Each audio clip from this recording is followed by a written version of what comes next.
and our last live talk with my favorite person.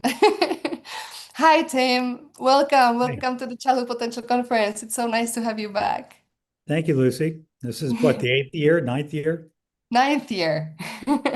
And you haven't been missing, so I'm really glad. And I love how speakers are coming back and people usually after the conference we ask everyone for their feedback and uh, people keep on telling us, the names of the speakers that they like and they want to come back, and you are one of them. So I'm really glad that you accept it and that you are here again. So thank you.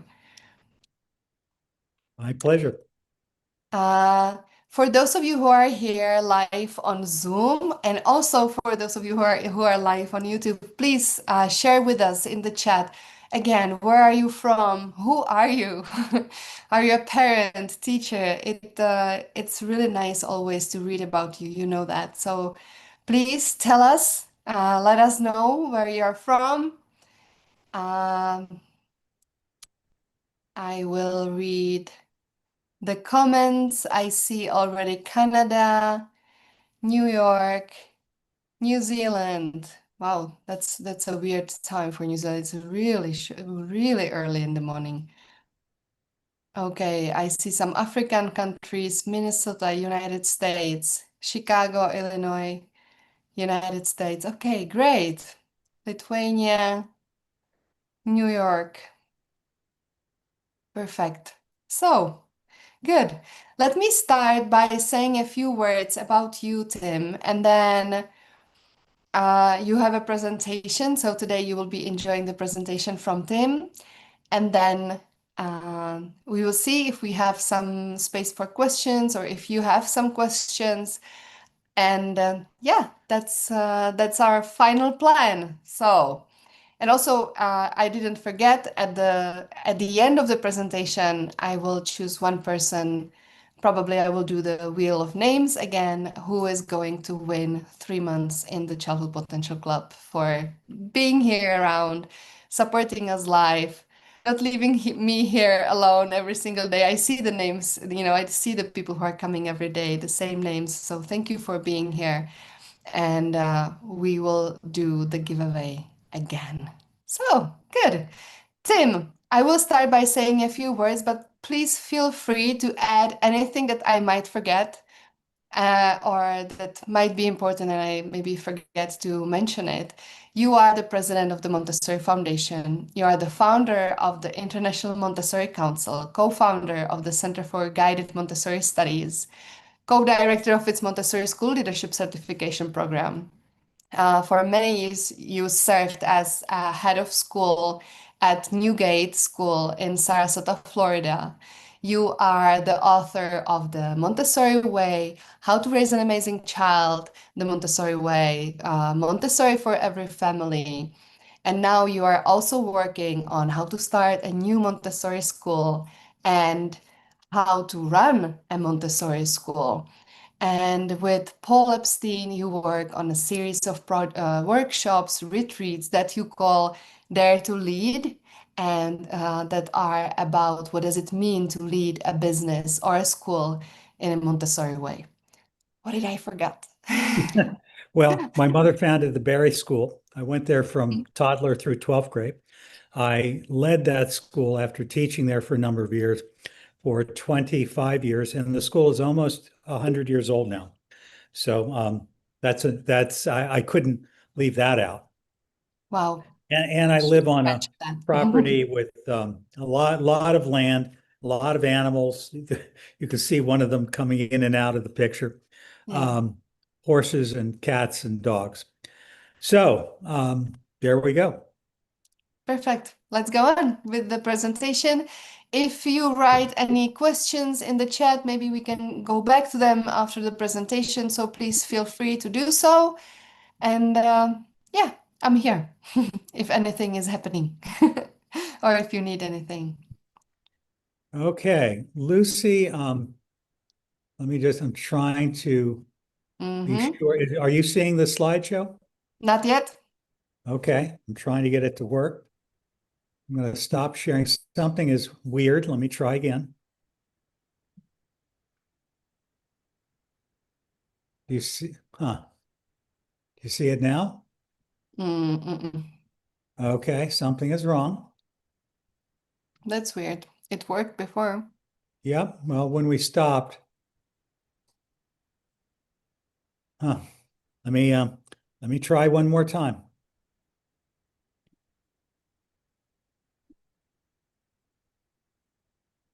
It is behaving Maybe, oddly. maybe closing the presentation and then opening it again. Could be. Hold on. It says the screen sharing is paused, and I'm trying to figure out why it's paused and what I need to do to get it to work again. Huh. This is weird. Never seen Mm. it do this. Brand Let new. me let me stop the sharing. Let me close the sharing. Maybe you can try to close the presentation and then we uh we try completely from the beginning and let's see what happens. Okay. Okay, doke.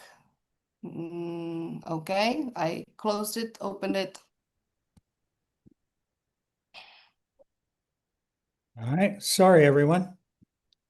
I think everyone can understand. It still says my screen sharing is paused. Lucy, you've got the Weird. slideshow there, right? Uh, I should have it somewhere, but it will be Well, I'm confounded. I don't know what to do. I've never seen can Zoom we do do this. it? Can we do it? Ah, I see it. Okay, well, that's great. I Wonderful. see recruitment and outreach strategies. I don't know that that's the right slideshow. Um, this looks like another one. No, this isn't right. Um, now I have to stop sharing and do this again. Mm-hmm. I am so sorry. Don't worry. Don't worry. That's very much okay. I think what happened, let me go to Canva. I think Canva has selected another slideshow. Yeah, that's possible. Now, here's the correct one right here on my screen. All right, back to Zoom.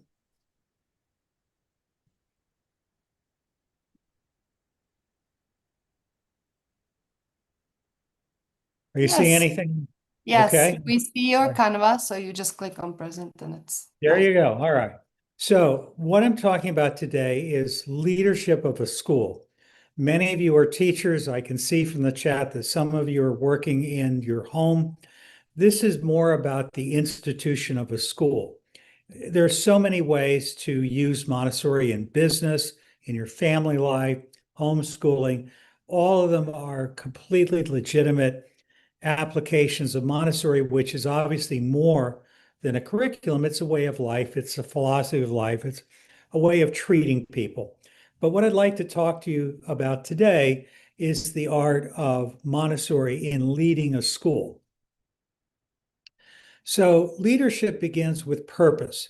And there are core values that has to do with Montessori. And no, that's not a picture of Montessori. It's a picture of someone who's supposed to be a leader. Montessori education emphasizes the role of prepared adults in creating a prepared environment for learning and creating a prepared community of children. Those three things, prepared adults, prepared environments for learning, and a prepared community of children are the magic ingredient of Montessori programs. As many people have said, you can do Montessori anywhere. You can do it in an orphanage. You can do it with children who have special neurological needs. You can do it with children in a mental health institution. We've even done Montessori in a program for children who are in trouble with the law. Leadership begins with purpose. And we would argue that to be a Montessori leader is all about the core values of being a Montessori educator.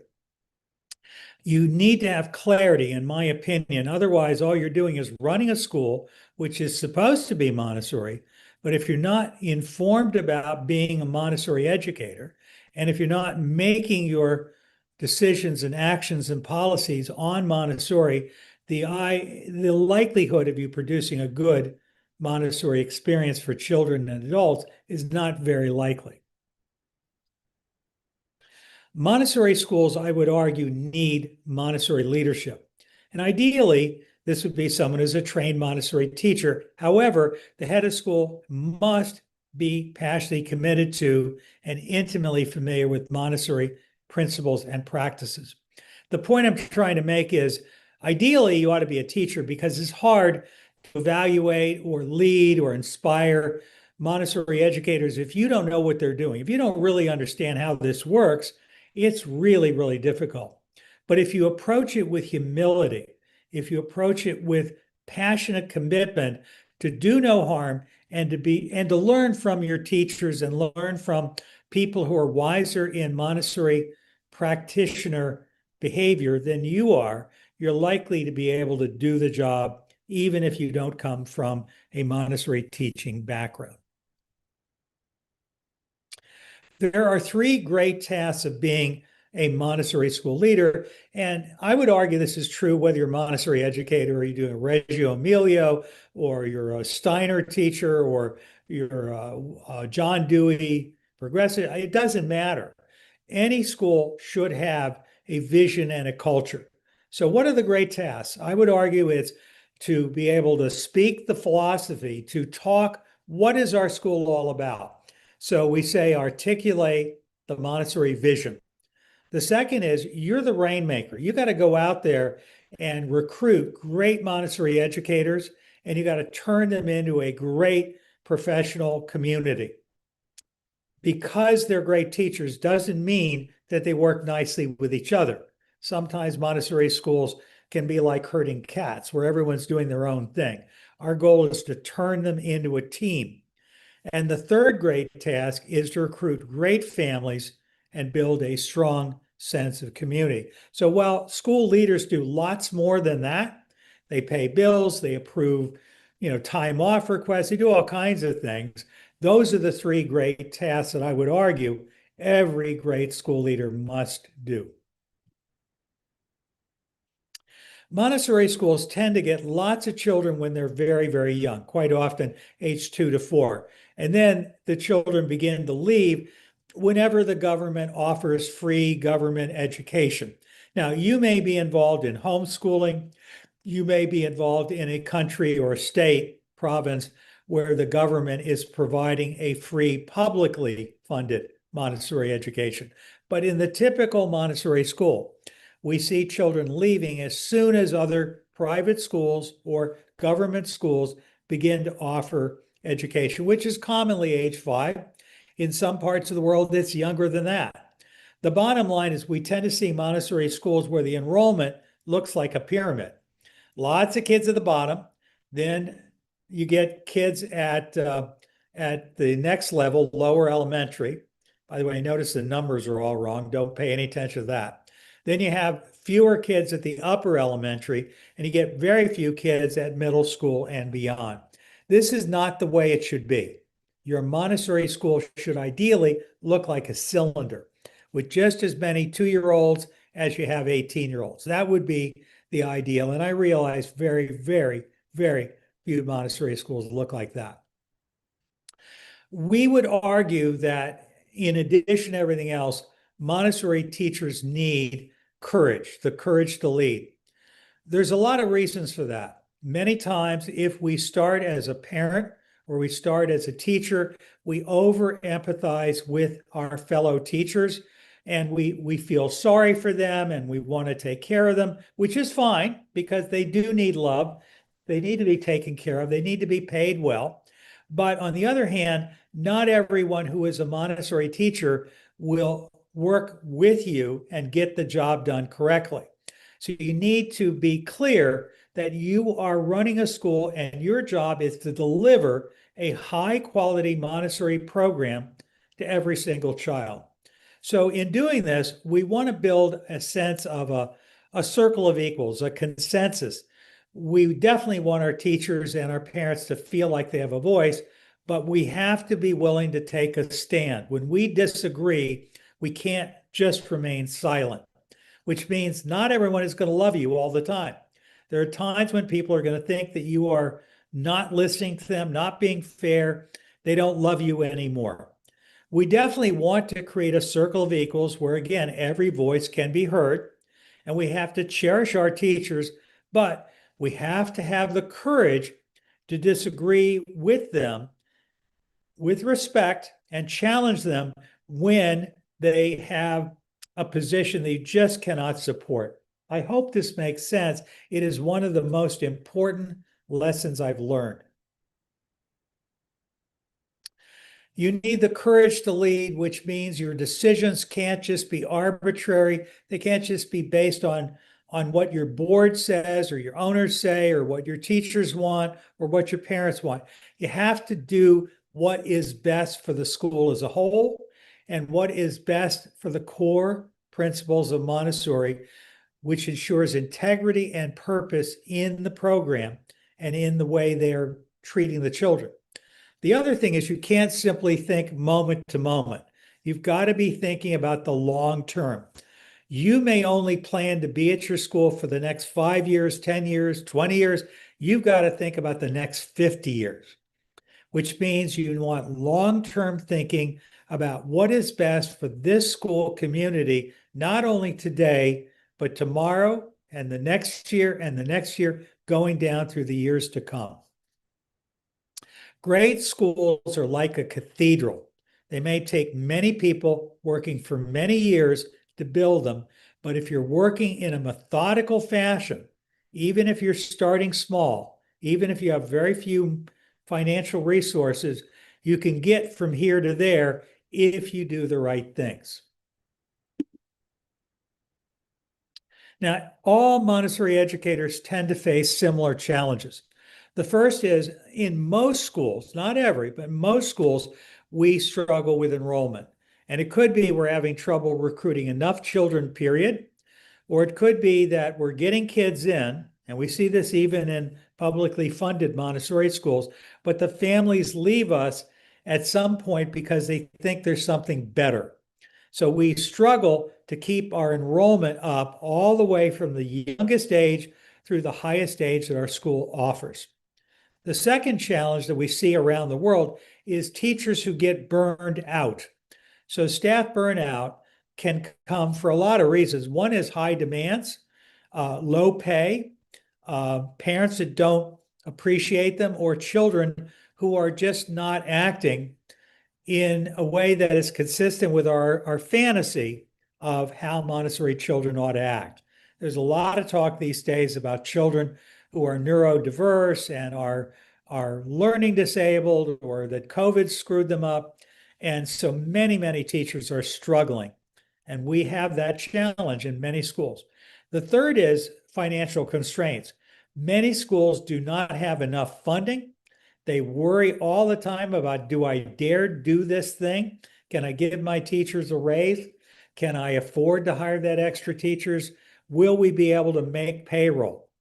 If your school doesn't have this problem, that's great, but enrollment pressure, burned out teachers, and shortage of money are for many schools real problems.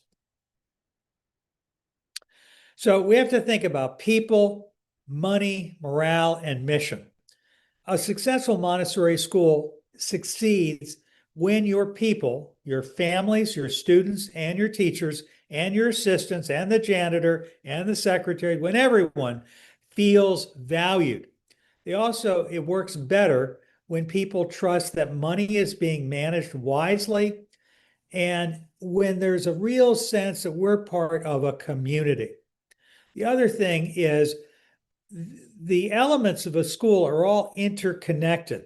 And if we see the school as like our human body, our brain, our hand, our heart, our lungs, our kidneys, we are not one thing. We are many different parts that work ideally in harmony. We want to be sure that everyone in the school feels that they're being seen, they're being heard, they're being respected. We need to have a plan because we are the leaders of a school to make sure our school is financially sustainable and that it's consistent with our values. It's one thing to talk Montessori, but if you're talking Montessori and you're behaving like a traditional school, I'm sorry, this is not okay. So if your school is supported by tuition, if parents are paying you a fee, you can't be ashamed about it. You can't apologize for it. It'd be great if the government would give everyone around the world money to operate. And in some parts of the world, that's the way it is. But in much of the world, to be a Montessori school and to lead a Montessori school means that you're depending on families that have the money and are willing to pay you to educate their children. You want to be sure that your tuition is high enough to be sure the school is financially stable. You want to be sure that you're using the money wisely and that your financial decisions are in alignment with your values as a Montessori school. The second thing you want to do is be sure that you're building trust with your teachers, with your support staff, like the secretaries, the business manager, the janitors, the people that cook lunch. Everyone in the school should feel that the way money is being handled this school is something that we can trust, that nobody is stealing money from the school, that the tuition that is being charged is fair, that there's a logic to it. You just want to be sure that people feel you're not hiding something. We want to design financial systems that help ensure that our school will be financially sustainable. That means you need to have enough enrollment that really works to pay your bills. Many, many people would argue, I want only to have 15 children. Well, that's great. If 15 children pays your bills, I would argue in most of the world, it takes 150 children before most schools begin to be financially stable. If you can do it with 50, great. If you can do it with 75, great. If you can do it with 100, great. My research around the world suggests 150 is about the right number for the first stage, not the ultimate stage, the first stage of financial stability. I would also argue 250 to 350 is better. You can get as large as you want, but in general, the bigger you get, the more complex it gets, and it's difficult to know every single child. So I personally would argue 250 to 350, depending on what grades you're covering, is usually a good number to work towards. Secondly, we want to have tuition that is predictable. We don't want to suddenly say to parents, by the way, next year tuition is going up by 50%. That in most of the world will make parents crazy. We want to make sure that they feel that they can predict that if they start with your school, they're going to be able to afford to stay with your school for a long time. Now, keep in mind, in most of the world, there is free government education. So if they're staying with you in a Montessori school, they're making a choice to spend money when they don't need to. You got to make sure that what you're offering is something really, really special. And part of that is this handshake of having tuition that is predictable. The other last thing is you've got to have financial reserves. You can't simply bring in $1 million and spend $1 million. You've got to have money to protect you if 10 children suddenly get transferred out of town or something happens, a new school opens up and 10 families decide they want to go to this new outdoor school or whatever. You've got to have a way of surviving if the roof needs to be replaced, if snow needs to be cleared from the park. Something is usually going to happen. This means you've got to have more money coming in than you spend every year. Now, the other thing we need is we need to create a community of prepared adults. Part of that is their Montessori training, which is a huge investment on their part and on the school's part, depending on who's paying for it. But even if the school pays for their training, they're making a commitment of their precious time to go off for a year or longer to become a Montessori educator.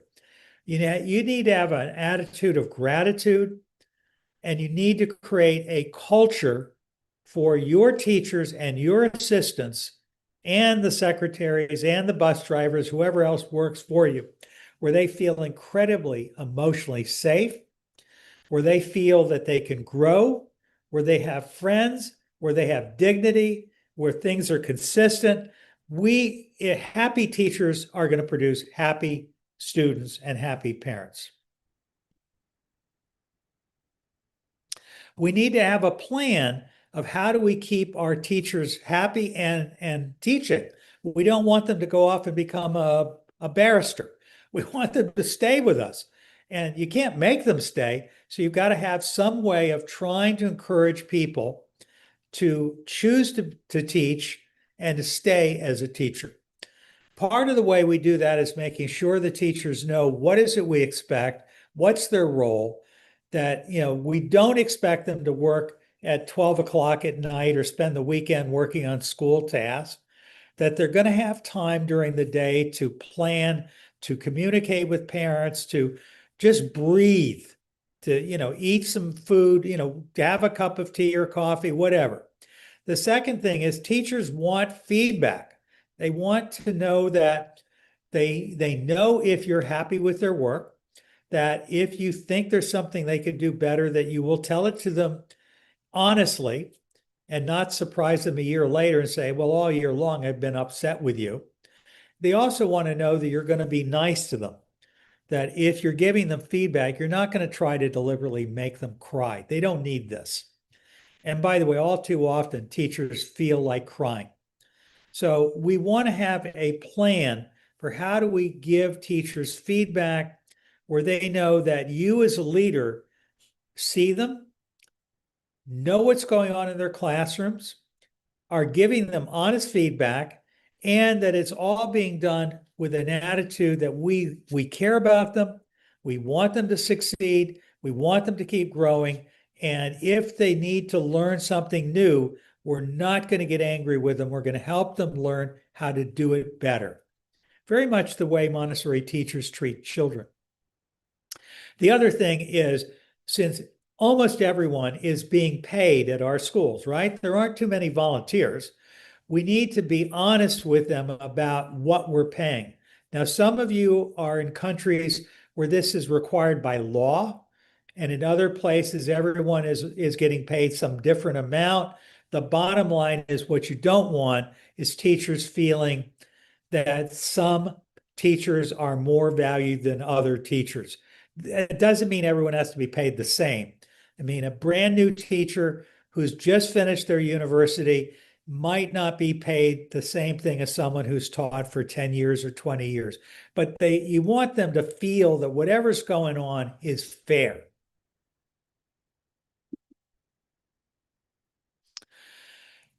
We want to have a plan for strategic growth and do it with integrity. So we don't just grow for the sake of growing. This is not just about increasing our profit. We want to grow in a way that is planned to protect the children's experience.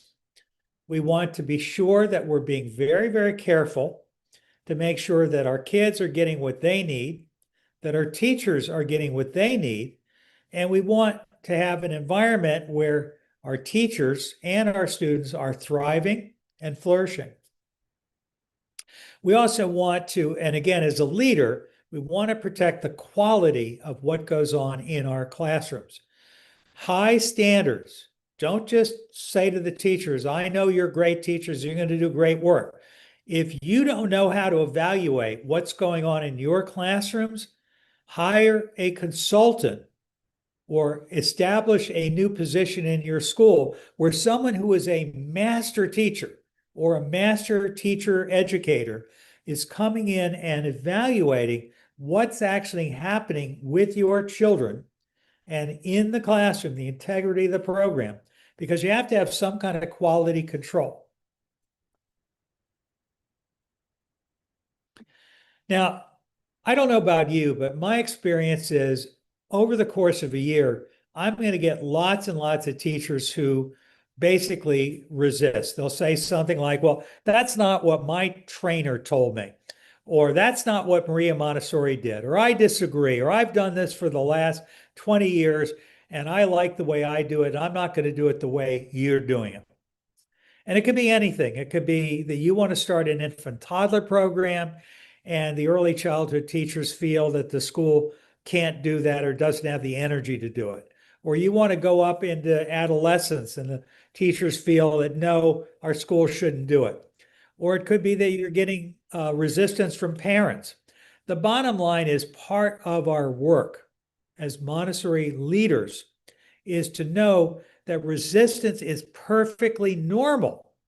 You're going to hear lots and lots of yes, but, or my trainer taught me to do it differently.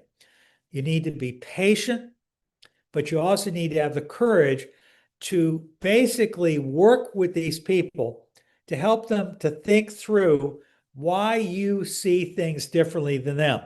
You want to listen to them, and you want them to learn to listen to you. You are ideally trying to get them to agree with you or to you ultimately change your mind. But the goal is you've got to be willing to actually work at this and try to get the school moving forward. Too many Montessori schools are stuck because the teachers just don't agree. You need to have courage. Some of you work for a board of directors or a board of trustees or an owner. Uh, it could be that you're the owner of the school and you've got a spouse who is arguing with you that, we can't do this, we can't afford it. The bottom line is we all have challenges as leaders. You need to have courage to be willing to put in the work to help people make informed decisions, to foster an environment that is supportive, and you're going to see all kinds of complexities. You're going to see teachers that argue, you're admitting all these kids that we can't handle. I didn't train as a special educator. These children won't listen to me. Um, they're not doing what they're supposed to, or these parents won't listen. You need to be patient. You need to be kind, but you also need to help your people to really understand the bigger picture. Now, I would argue that Montessori is not unique. It's very similar to the work of John Dewey in progressive education. It's very similar in many ways to what Rudolf Steiner did, even though there are differences. It's also similar in many ways to what we see in Reggio Emilia or other schools. I mean, there's nothing new under the sun. So what's different? I would argue that Montessori is unique or special because Maria Montessori wasn't just a brilliant philosopher and an elegant spokeswoman. She was a scientist and a systems thinker. What she did is she created a system that is effective, a system that you could teach people how to implement. It's a system that can be adapted to new settings around the world. It can be adapted to new ages. It can be adapted to new countries. And it is sustainable. There are schools now that are more than 100 years old. It's effective, it's adaptable, and it's incredibly sustainable. So it's holistic, it's child honoring or child centered, and it's collaborative. It ideally teaches children and teaches adults to not just talk over each other, but to talk with each other and to create a culture of respect and kindness and collaboration. This is what creates the emotional nurturing that so many people talk about in great Montessori schools, the mental health that is so common in the Montessori culture. So we are deliberately trying to create a culture of collaboration. Ideally, we're creating a very clear set of values of how we talk to each other, how we treat each other. what the roles of an assistant are. For example, many assistants feel that they're not seen and they're not heard. They're just a warm body that sits there and supports the teacher. That is so unfair. The bottom line is every single adult, parent, teacher, assistant teacher, the secretary, the janitor, every single person in a school is affecting the life of children and is part of a larger community. So again, what we're trying to do as a Montessori school leader is create a culture of collaboration, a culture of kindness, a culture of empowerment, where every single person feels honored, respected, and heard. By the way, that doesn't mean that everyone you meet should be hired to work at your school. There are lots of people who would be perfectly happy in a school that's very different from yours. I would argue that it's a lot like marriage. Not everyone needs to be your love of your life. You need to hire people who are the right fit for your school. In the same way, not every parent will really love you for what you're trying to do. And not every child wants to be in your school. Ideally, you look for people who love you for what you are. And that sense of shared values is what makes a Montessori school great.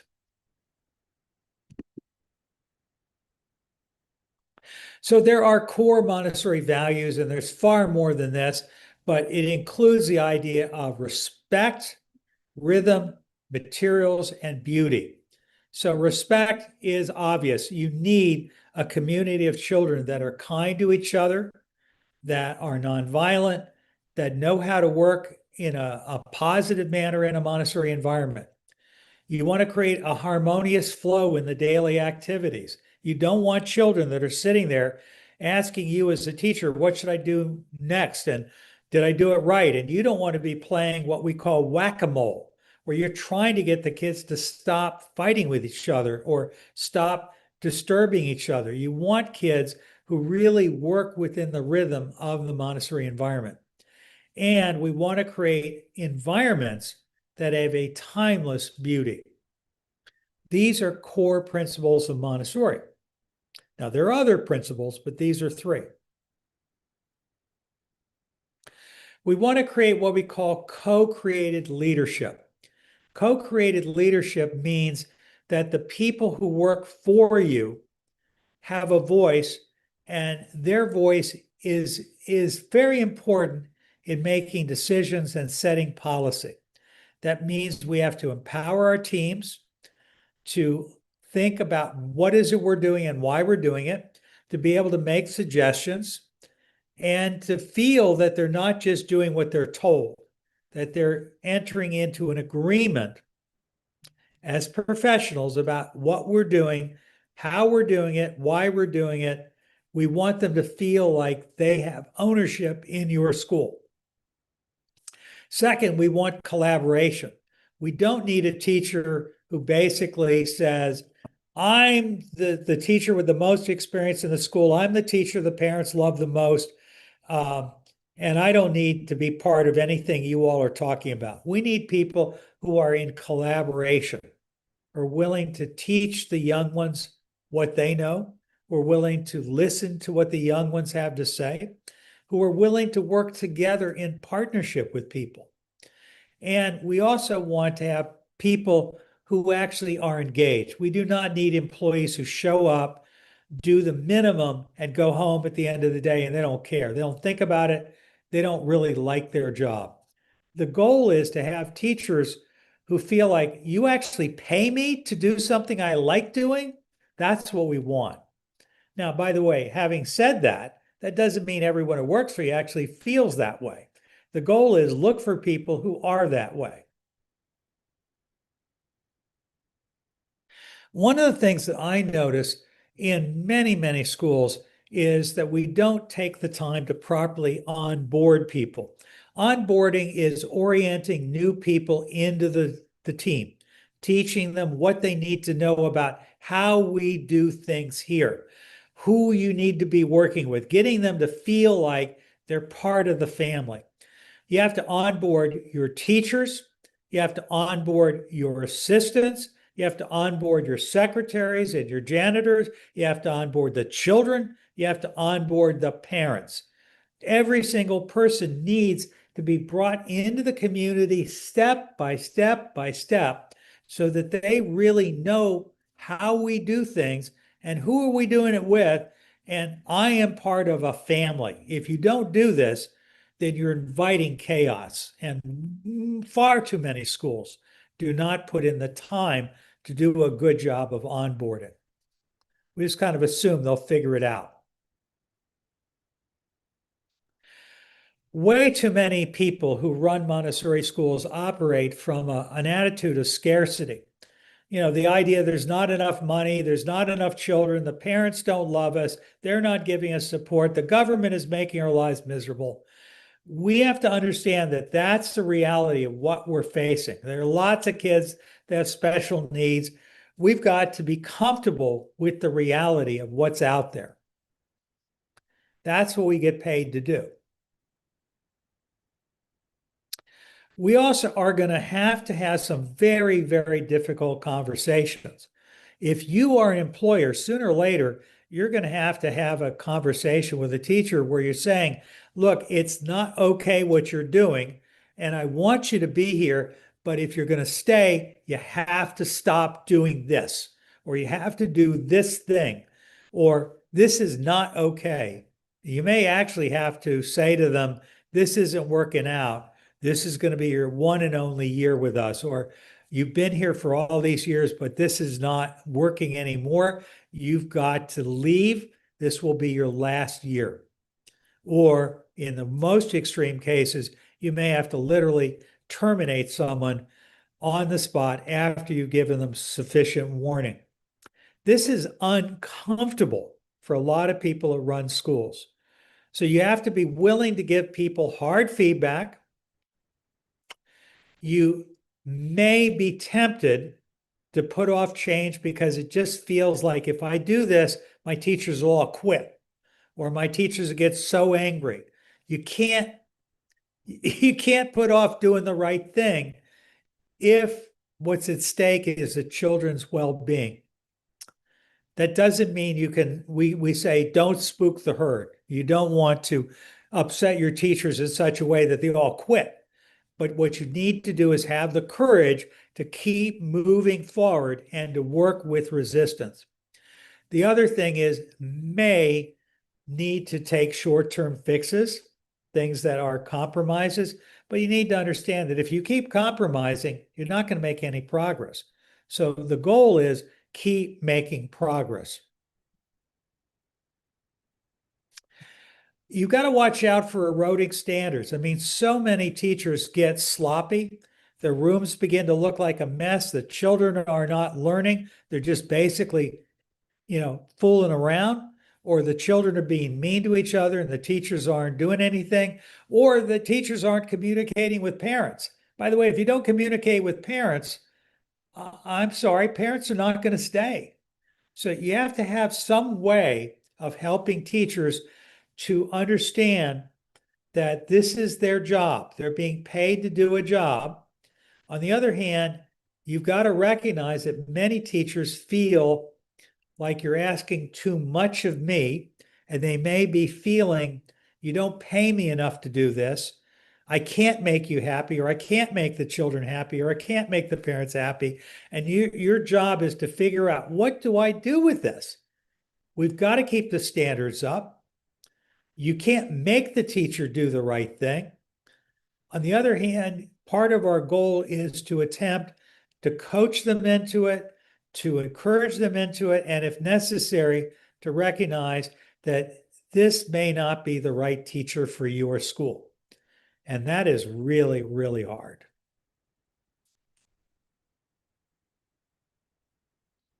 Now, we would argue that many times when there's an opening in the school, and this is an opening for a teacher or an aide, could be that you're an owner looking to hire a new director for the school.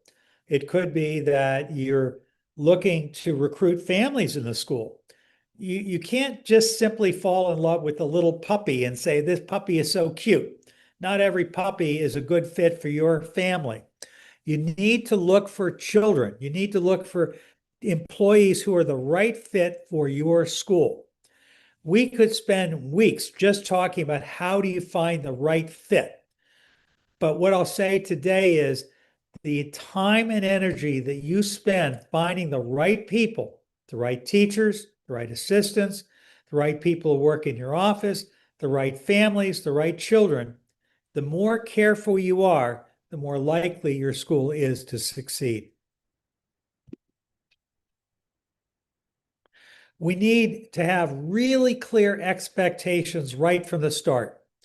Because if people know exactly what you expect, and if you're serious about it, and I don't mean you're threatening them, if you don't do this, I'll fire you. They need to know, look, this is what you're being hired to do. This is what I expect of you. This is what you can expect from me. The more you're really, really clear with people, and this is parents as well as employees, the more likely you are to succeed. You want to have what we call social norms, which means that, again, you want to be sure your teachers and all your employees know what you expect of them, that all of them know what you expect of the way they will treat each other and treat you and treat the children and treat the parents. And you want to make sure that as a school leader, you are providing your people with emotional support and policy support. So they're not exhausted. So they don't feel like you don't even know what they're going through. One of my favorite things to say to teachers is, tell me more. Listen to them, get them talking to you. Sometimes all people need to do is just feel that you're listening to them, that you understand what they're going through. That doesn't mean you can always solve it, but they really need to feel that you care about them. We get things done not by using a hammer, but by using a carrot. We influence people, we talk with them, we listen to them, we build up collaborative professional communities. We get them talking and solving problems together. By the way, that means you've got to put time into this. You can't have a once a month staff meeting and think it's going to work. Ideally, you meet with your staff every single day. If you can't do that, then you need to do at least enough that it's enough that your community feels that they are working together as a team. We as adults have got to show up for our employees. They've got to feel that we are present, that we're listening to them, that we're going into their classrooms. A lot of school leaders just stand in front of the school and greet the children as they're getting out of the cars or walking in the door. That's lovely. You need to do the equivalent of that with the teachers in their classrooms. They need to know that as a school leader, you're spending time trying to understand what they're really going through. Again, that's observing, that's giving them feedback, that's being present, that's listening to them, which doesn't mean that everything they want to tell you is good. It just means you need to be present to hear what they're feeling. Our job is less to evaluate people than it is to coach people. We're guiding them. Again, we call Montessori educators guides rather than teachers. We're coaching them, showing them in a very supportive way how to do the job correctly. By the way, that means you've got to know how they should do the job correctly. That's part of the job of being a Montessori school leader. We need to create traditions and routines that foster trust. Again, this is all about routines and traditions that create a sense of culture, of trust, things that help kids to feel like, I know how the year begins, I know what happens on holidays, I know they feel they're part of a small village. And we need to lead with clarity, with consistency, and humanity. Again, our job is to create this sense of trust and understanding. We want to be consistent in what we're doing. And the whole thing is about trying to create this sense where everyone feels valued, understood, and part of the bigger community. And again, we're trying to create a culture where every single person feels included. This is true whether they're young or old, whether they're Montessori trained or an assistant, whether they're a secretary. We want everyone to feel that they are a valued part of your school community. By the way, it's obviously is true of children too. And we want collaborative growth. We want to help our teachers to set clear goals for their own growth. We want them to work together as a team. We want to get them to create agreements with you and with each other. And we want them to constantly learn. Some people say, I already did my training. I don't need to learn anything more. I'm sorry. People need to keep learning, keep reading, keep attending professional development like you're doing today. And we have to have a tuition that's high enough that it allows us to get the job done correctly. Again, everyone's going to have financial limitations, but you got to have the courage to charge what it costs to do the job right. And we want to bring everyone along in the journey. We want to again create a culture where every child, every teacher, everyone in the school feels that we are part of a collaborative community. The leader, you and I, we are essentially the, the person who creates the ultimate level of the prepared environment. That doesn't mean that we do it alone. We do it with our teachers. We couldn't do it without our teachers and our aides. But if you're a mess emotionally, then I assure you, your school's going to be a mess. So you need to take care of yourself as well as take care of your teachers. You need to be the calm in the storm, the calm in the system. We have to embody tranquility. We have to foster a space where, again, everyone feels secure, valued, supported. So I want you to think about courage.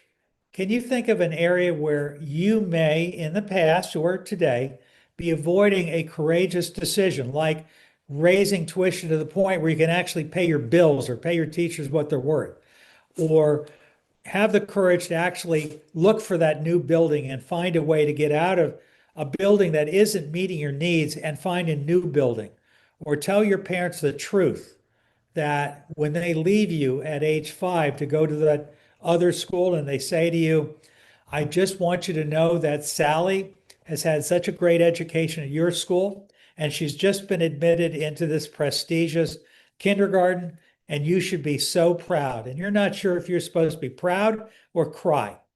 We need to have a way of doing it. So I'd like to ask you to think about, is there some area where you've had a hard time doing this? And we'll hopefully either you'll think about it after this is over, or you'll have time at the end to give us some feedback. But please give that some thought. And I want you to reflect on your growth as a leader. Have you been hesitating in your own journey as a leader? And I'd like you to think about one courageous next step that you could take to overcome that hesitation. And it could be to say to the board of your school, I'm sorry, I disagree with you. This is what we really need to do. Sometimes we have to say, today's a good day to die. In other words, I'm sorry, I can't stay here if you're not going to do what's right for the children. So that's it. This is who I am. This is how to find me, montessori.org. This is our phone number at the Montessori Foundation. Feel free to reach out to us anytime. And let me stop sharing and see where we're at. Thank you. Thank you. I loved your presentation, and I have seen there were questions during your presentation. So if you don't mind, I would share a couple of those. Sure. Um, from Amani. Hello, based on your experience, what concrete leadership practices help Montessori school leaders support teachers' emotional well-being and create an inclusive, resilient environment for students while staying true to Montessori principles? Great question, Amani. So number one, people need time to be able to, one, decompress. They probably need time to go outside, take a walk at some point during the day. They need time to be able to meet with the people who are in their classroom, which is tricky. They need time to meet with you. They need to see you in their classroom and feel like you know what's going on. Those are all good things. They need time to celebrate. So making time to have parties together or things like that. Helping, really working hard to get families into their classes who value who they are and value what they're doing. That makes teachers' lives much easier than when they have parents that don't even know they're in a Montessori school or care. Um, People need to feel that as leader, you care enough about them.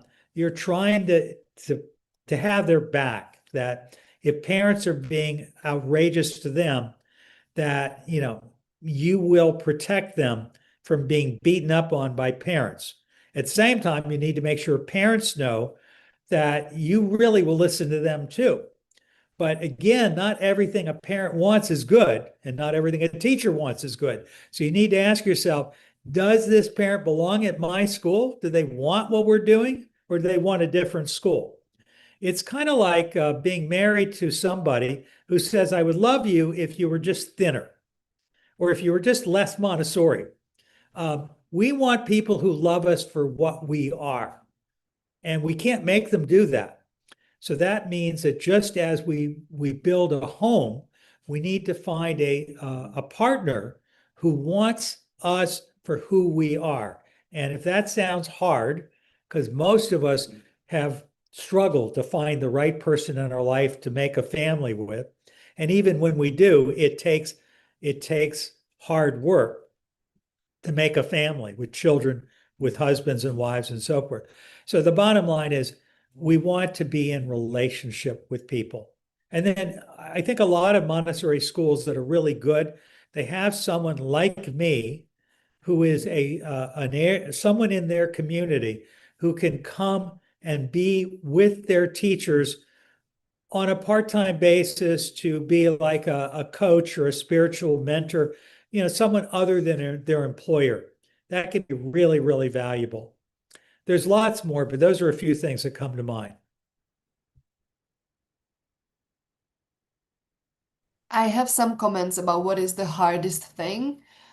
One is when we had to get rid of the CEO. Another one is when we needed to change the property, the buildings. Uh, then another comment is growing should not be too fast.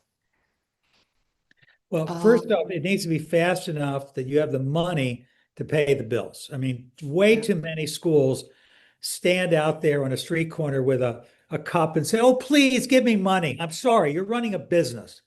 You've got to have enough respect for yourself that you're willing to say, if I want to pay me and I want to pay my teachers what they're worth, I have to have the money to do it, which means I have to find families that can afford us and are willing to pay us and actually do pay us. That doesn't mean that you can't have students on scholarship. My mother started a school right in the middle of the Great Depression in 1932, and she charged a really high tuition, and she gave 40% of all income away to families that didn't have money. So, like Robin Hood, she took from the rich to pay for the poor. The bottom line is we have to run our school like a business because it is a business. Likewise, when you have a head of the school, a CEO, who's not doing a good job, you need to have the courage as the owner of the school or as the board of the school to say, this isn't working out. We need to replace you with someone else. On the other hand, that doesn't mean you need to do it because you're angry with them or you do it right in the middle of the school year. You want to do it with dignity. So usually you do it when there's you do it with warning and you do it with dignity and kindness, and you do it when there's a logical transition point in the school year. In the same way, if you are working for an employer and you really disagree with what they're doing, I'm sorry. If you're a Montessori educator, you should be a commodity in hot demand. You should be able to go lots of places and get a job. Have the courage to not work for a school that you really, really disagree with because you're not being kind to them. You're not being kind to yourself or the children. You need to be at a school that you can support. Thank you. Erin is asking, what do you recommend as the correct process for enrollment contact? Is there some step-by-step or recommended things to mention versus withhold as too much info? Well, first off, I should tell you that the Montessori Foundation is an international group that, unlike AMI and AMS and IMC, we aren't in the business of training teachers or accrediting schools. We are school coaches, mentors, and consultants. We are a source of knowledge and help for people who are running schools. We are similar in some ways to other groups that you may know of that we inspired, like my friends at the Whole School Leadership Institute, which was founded out of what we do at the Montessori Foundation. And there's so much work to be done that nobody's a competitor. We're all doing the same work. The bottom line is we train school leaders, we help people solve problems, and we have all kinds of programs and services from paid programs to things that are free. For example, twice a week, we have free hour-long broadcasts on running schools. One on Tuesday on recruitment of students and everything that has to do with admissions, advertising, marketing, bringing people into the school, building a community every single Tuesday. By the way, you can go to our YouTube channel, Montessori Foundation on YouTube, and you can see all the recordings of past webinars for free. We also have one on Thursdays every week for school leaders, and we cover all kinds of topics like we've done today on leading a school, everything from dealing with a teacher who is out of control to finding a new head of school and doing a proper search. These are done at 1 o'clock Eastern Time, US, which is right about now. We do them on Tuesdays and Thursdays. And again, you can participate live. If you go to montessori.org, join our mailing list, and you'll get the announcements of everything that's coming up.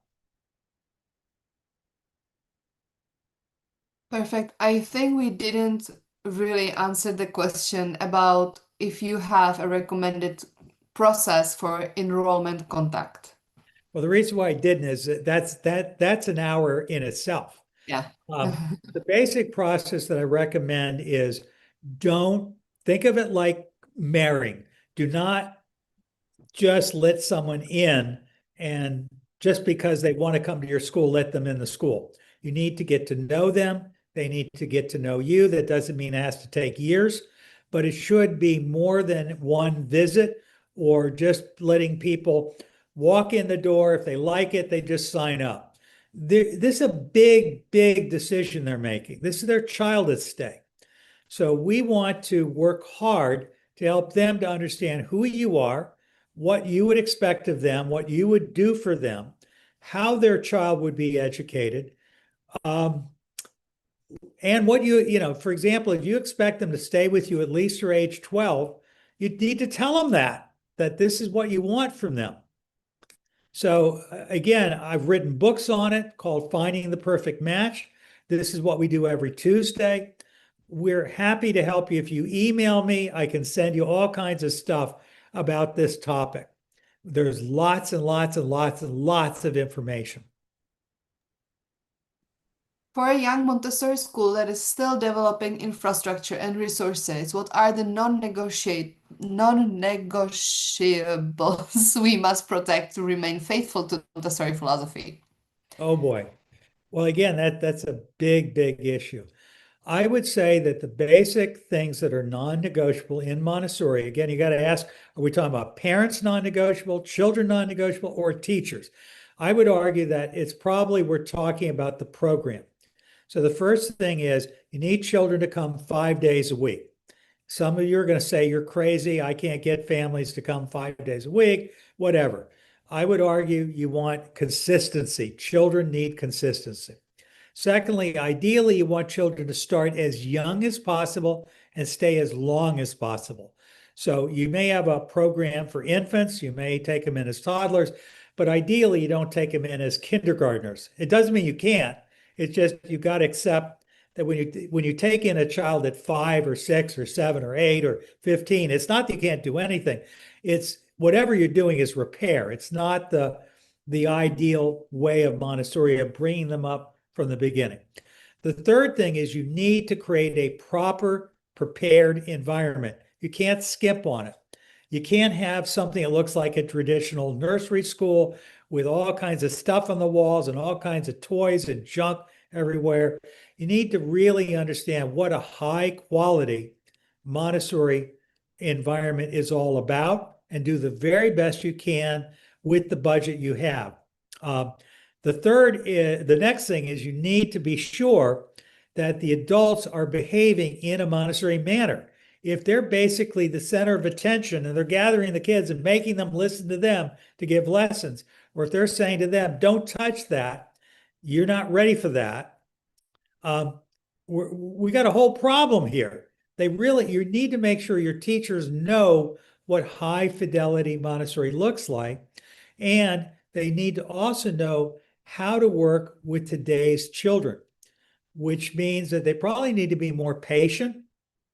They need to know how to seduce children to do work.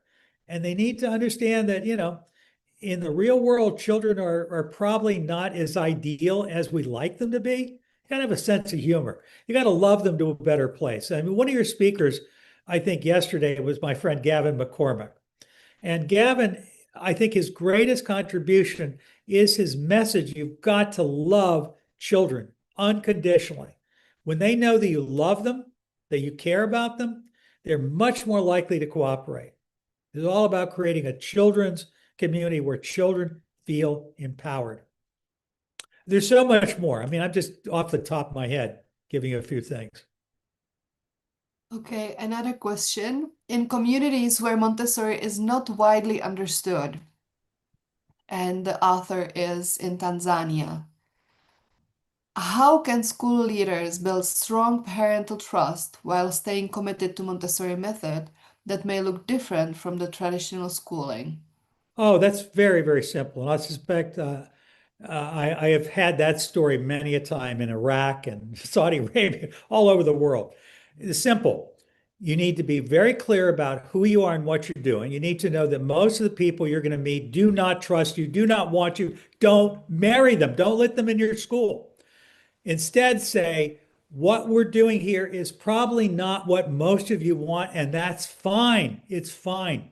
On the other hand, I love what we do here. We'd love for you to join us, but only if you fall in love with us.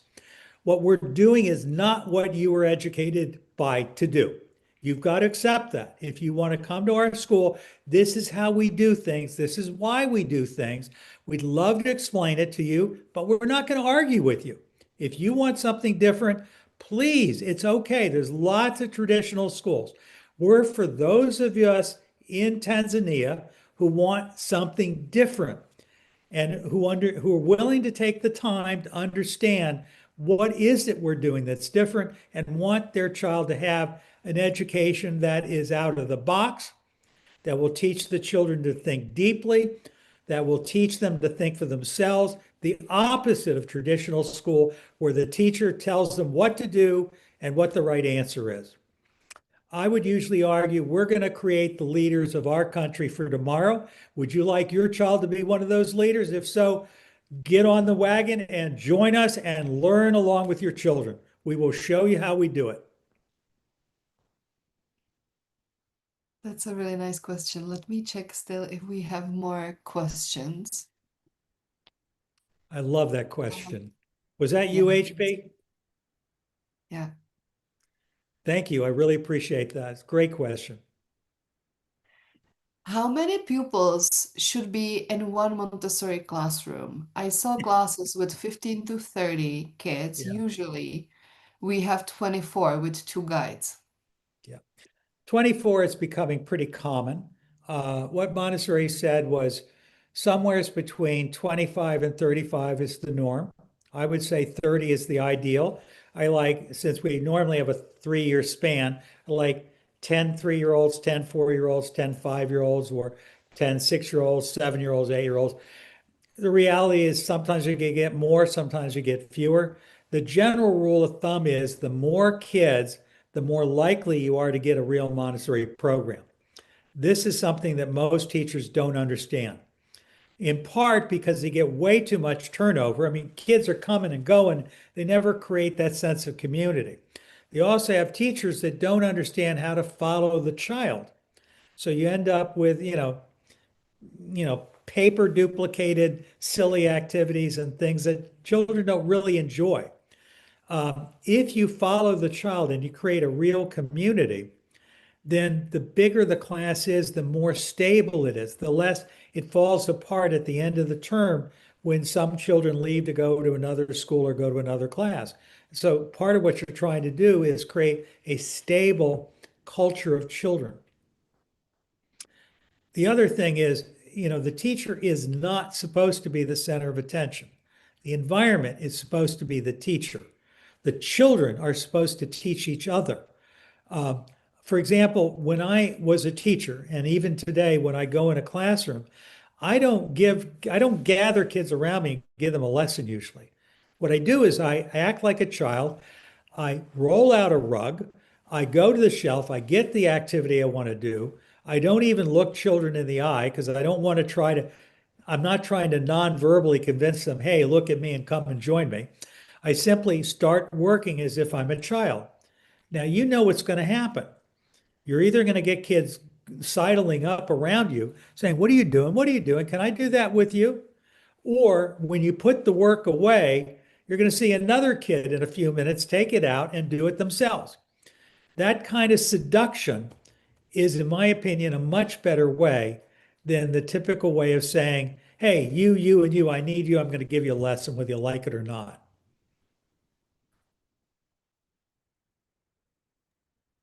Another question is about community building, favorite after-school activities. Oh, favorite after school. First off, I'm a great believer in what I call a studio program. Many Montessori schools are comparatively strong, and we struggle to give kids the kinds of things that the government schools may have, which usually involves an orchestra and maybe a theater and maybe a sports clubs and things like that. So, how does a small school give children and parents bragging rights? The way I like to do it is I like to have what I call a studio program. Now, again, a lot of schools, at least in America, will invite groups in after school to teach karate or taekwondo or violin or whatever. And these are usually other groups coming in, and the parents have to pay extra for this program. Here's what I always did. At our school, we charge enough money to fund from early in the morning until late in the evening, or 6 o'clock. And the programs that were after school were all included, and no parent had to pay anything extra. It was like going on a cruise where everything's included, your drinks, your meals, even a t-shirt. Um, and the children would do this. And what we would do is have all kinds of programs that were offered after school. And some of them were offered by parents. Some of them were offered by our teachers. We would say, Lucy, if you taught for me, I'd say, Lucy, I would like you to, for 1/3 of the year, teach a studio 1 day a week or 2 or 3 days a week. And that's part of your contract. And it can, you tell me, what would you like to teach? Jewelry making, pottery, photography, how to run a student store? Would you like to run a drama club, a young speech makers club? Would you like to teach folk dancing, yoga, running club, tennis? What would you like to do? We had all kinds of things, chess club. So even with a school of under 200 students, we would normally have 13 different activities for little children and older children. And by the way, parents could participate too. So if you as a mom wanted to come in and do yoga with your daughter, you could. And by the way, you have a 16-year-old who's now in Florida. If your son was in my school, I would say to him, hey, what would you like to teach to the younger kids? Mhm. So, in other words, we create a community that gives the children a sense of this is a really cool school to go to. This is the way I grew up, by the way. Another question. What would you advise to parents to check before we let our infant into the Montessori school? Staff qualifications. How can parents be sure school follows real Montessori? Oh, I don't know. I don't know what real Montessori is when it comes to infants. I mean, I'm a great believer in the work of people like Magda Gerber and Rye and others. The bottom line is what I care about is not their Montessori credentials. I care about is this a happy staff? Are these men and women really, really kind to these small babies? Is the program being run in a manner that, as a mom or dad, makes me feel really comfortable? I mean, I would, among other things, I would just trust my gut instinct more than anything else. Obviously, if I'm looking for Montessori, I'm going to look. um, we're getting requests for my contact information. Lucy, you know it, right? Would you type it in for? Otherwise, I'll do it in a minute. But I mean, I think more than anything else, since there's so many different understandings and interpretations of Montessori infant toddler program, I would certainly ask, is the school accredited? Is it affiliated with AMS or AMI or IMC or some other group that I respect? But more than anything else, when you're talking about a baby, as a mom or dad, I want to know, do I feel safe? Does this feel like the right kind of people to take care of my baby? You and I both know how easily a baby can get hurt or sick. We want to make sure that as a parent, you don't feel heartsick that you made a mistake. Yeah, I have put down your email. Thank you. Uh, which website would you want me to put down? Montessori.org. Okay, perfect. So these are And the I, contact. and I'm happy to give them my cell phone number, which I think you know. Please understand I'm in the United States and I can't, I'm not looking for personal friends. I will respond to legitimate questions. Uh, we are not a funding source. I keep getting orphanages calling saying, can you send us $10,000? I wish we could do all that. We can't. But the bottom long, we do the very best we can to help people or to connect them with other people who can help. Last question, Tim. Uh, I have two many questions. Last question. When expanding from nursery to primary and beyond, how can leaders scale gradually without compromising teacher preparation and quality control?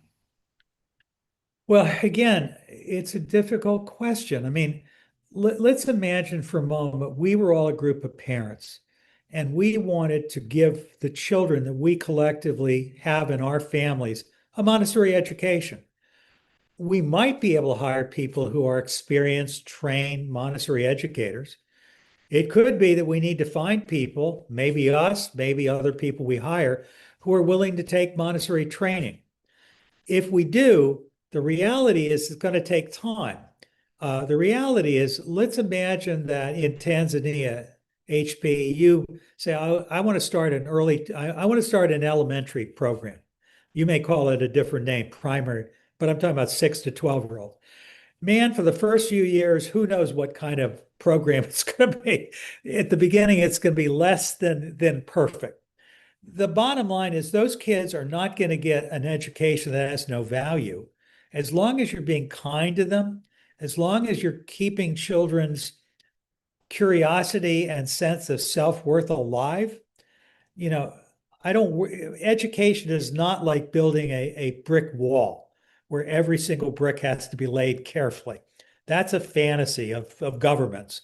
In the reality, many people who homeschool children do a great job. They just love their kids and they follow their interests and they ask them, what do you want to learn today? And obviously, there are some kids who get a lousy education, but usually it doesn't work out that way. They get a great education. So I think partially when we're struggling, I think it's valuable to invest in authentic Montessori training. It's valuable to invest in high quality, high fidelity Montessori environment, the materials to know what a proper program looks like. On the other hand, I don't care how much money you have, it takes time. It's like getting pregnant and having a baby. It takes time. So you just have to be patient that if you've got a child who's 6 years old and they're going to start in that brand new 6-year-old program, I'll bet you that first year won't be as good as it will be in 4 years. It'll be okay. I think the real goal, from my experience, every one of us needs to know that we and our teachers, we tend to become closed-minded. We stop looking beyond ourselves. We need somebody to be a mirror to help us see where we're at, what we're not seeing, help us. When you're a man and you're going out at night, you hopefully ask your wife, is my tie right? Is everything okay? Or do I have my socks up over my pants leg? In other words, we need someone else to help us not look like a fool. We take care of each other. Is my lipstick on right? Is it everything okay? My slip showing? So I think from my experience, and I learned this when I became headmaster of the Barry School, my mom died unexpectedly at an early age. And I was only 24 and I had this great big school to run.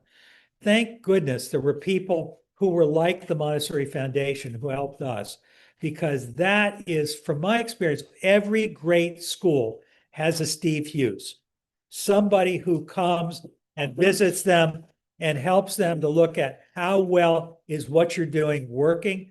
What could you do better? How can you find the energy to be even better at what you're doing? It's just a really valuable role. Find somebody who can help you with that. And that is one of the things the foundation does for schools. I mean, we get paid for it, but it's what we do for a living. And the people in your town, whether you're in Prague or wherever you are, you're probably going to have to invest in it, but it's probably a very smart investment.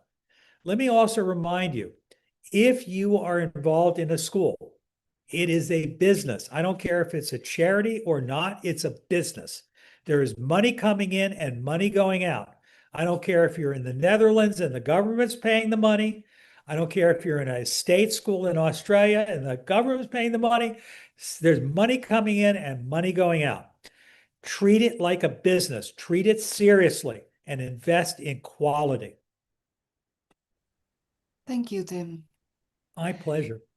I wanted to ask you for the last recommendations and you just said them. So thank you. Is there anything else that you think should be heard and we didn't mention it, or we have said Well, it? all I can say is people like you from all over the world have come to the Montessori Foundation and asked us, how can I learn to build a great Montessori school or to be a great Montessori school leader? We've had people in every single country of the world. We are, as far as I know, we are the ones who inspired the development of the AMI administrators programs, the AMS programs, the IMC programs. We're very proud of what we do. We're also very proud of our colleagues around the world that do similar work. If you want to learn from us, we have all kinds of programs. We do all kinds of things. Please, we are a global organization. We try our very best to help. I wish we had the money to do everything for everyone. The YouTube channel, if you go to YouTube and you put in Montessori Foundation with a space in between, you should find us. And if you don't find it, send me an email.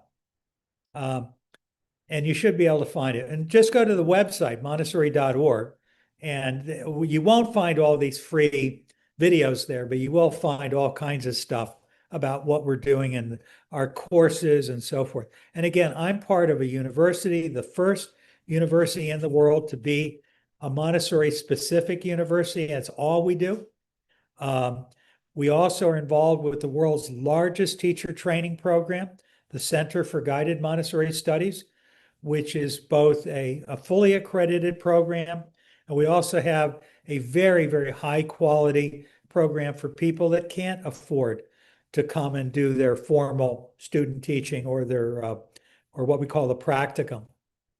So again, what we try to do, and there's lots of people, I mean, there's a world famous teacher training program that I won't name, but is known by four initials, which is a great group. But I remember talking to the guy who founded it and saying, how do you sleep at night? And he said, I'm making too much money not to do this, which is what led me to start the Center for Guided Montessori Studies. I'm also a great believer in AMI. I think AMI, in my mind, is the Rolls Royce. It's what I would do if I were starting all over again. But not everyone can afford it. Not everyone has the time to do it. And I'm very proud that AMI is now learning what we do and is mimicking a lot of the things that we do. The bottom line is imitation is the ultimate form of flattery. And we keep trying to encourage people to keep learning, growing, innovating, taking what we start and making it better in their own communities.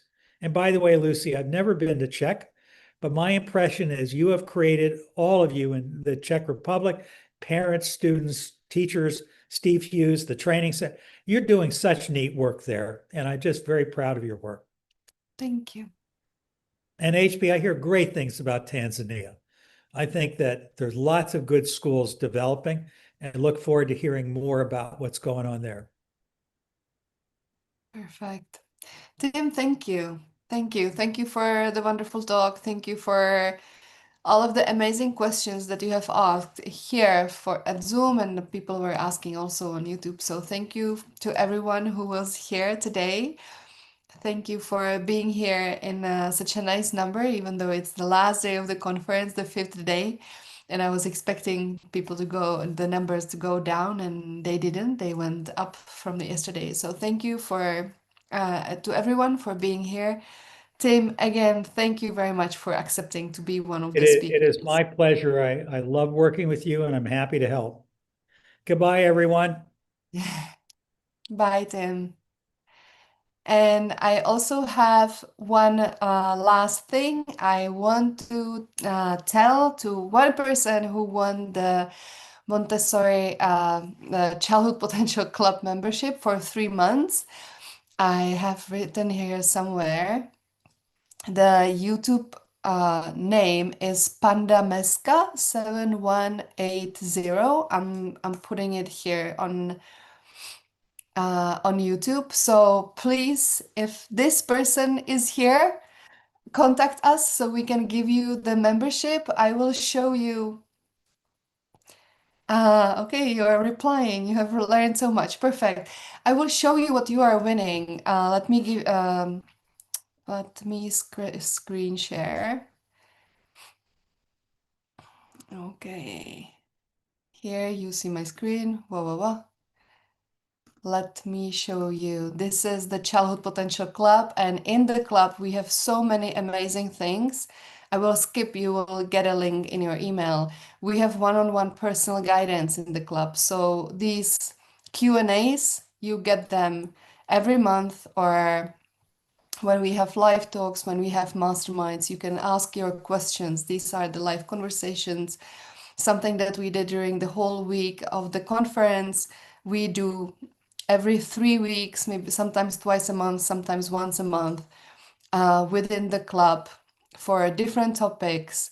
We have an extensive video library with more than 350 videos right now. So this is the video library. You can see that you can choose any topic. I don't know, maybe independence, let's say.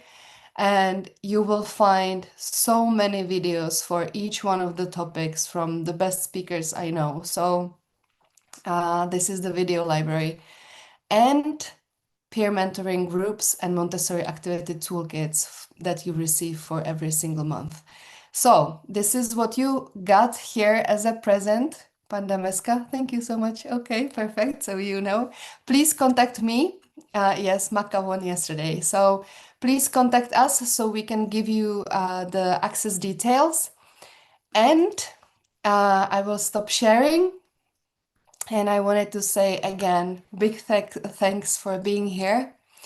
Whoever wants to join us and continue with us in the Childhood Potential Club, right now we open the doors of the Childhood Potential Club several times per year, twice, maybe 3 times. Right now, the doors are open with a yearly membership. So please join us. I will be happy to continue all of these conversations. I will be happy to continue, giving you the feedback that you need, giving you access to all of the information that you want. And I hope we will see you next year at our next conference or at any other event that we organize during the year. Perfect. Thank you, thank you, thank you, thank you. And if you have any feedback, please let me know. We want to make this better. We want to make it more useful, even though we get such a nice feedback that it is useful. So we still want to make it better. Everyone wants to grow, so we do as well. So please give us your feedback. The feedback forms work already. They didn't work. Another mistake we have learned from. They didn't work 2 days ago. Certificates. Yes, you were asking about certificates. Yes, the people who are here with me on Zoom, you have the VIP pass, and or you are a member of the Child Potential Club. You will get a link where you can ask for a certificate, and you will get a certificate from Sarasota University. That's the university that Tim was talking about. Sarasota University is issuing certificates for us for the conference. So you will get credited hours. So yes, if you have the VIP pass, if you still want to buy the VIP pass, you can, and or you can become a member of the Child Potential Club, and you will get access as well. Perfect. Thank you. Is it each session or is it for the whole conference? I think there are both options. But for the whole conference, you would first have to go through the whole conference. So I think you name which sessions you went through for the certificates. Perfect. The club will be open till Thursday evening or Thursday night. So please join if you still want to. VIP passes are sold till this Sunday. Those of you who don't have the VIP pass yet and you missed, for example, Monday, Tuesday, Wednesday, the first 2, 3 days, and you joined us later, you can still wait a little bit, and we have a little surprise for Sunday. So I encourage you to wait for our emails within Saturday, Sunday. And please open the email on Sunday morning, and you will have a surprise there from us. Perfect. Thank you so much for being here. Thank you so much for this wonderful conference. I love that you still keep on coming, and we had amazing show up rate, and we had amazing number of people registered. So thank you again for the support. And I hope to see you very soon at some other event that we organize. Okay. Bye, everyone.